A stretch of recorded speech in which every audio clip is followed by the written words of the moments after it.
সত্য এটাই, সম্পর্কগুলা সব ধোঁকা। বিশ্বাস হয় না?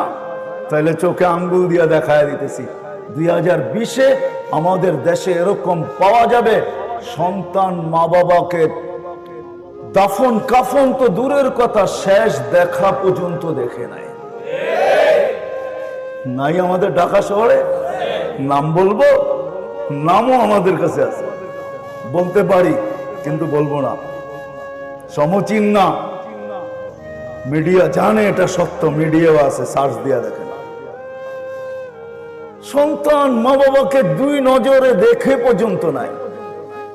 বিতু এতটুকু ছিল, কিন্তু বাবা রাইখা গেছেন অট্টালিকা, হাজার হাজার কোটি টাকা রাজ করতেছে। হায় হায় হায়। আবার এটাও পাবেন, সন্তান নিজে বাবাকে গোসল দিছে, কাফন পড়াইছে, জানাজা পড়াইছে, নিজের হাতে রাখছে। দুনিয়া বলছে করুণা, তোর করুণা, বাবা বড়, করুণা বড়। বলছে তুই মারা যাবি, বলে তোর মারা, আমি বড় না, বাবা বড়। নিজের হাতে কবরে রাখছে, আর উপরে তাকায় বলছে চোখের পানি দিয়া রাইখা গেলাম, দেখা রাখেন কিন্তু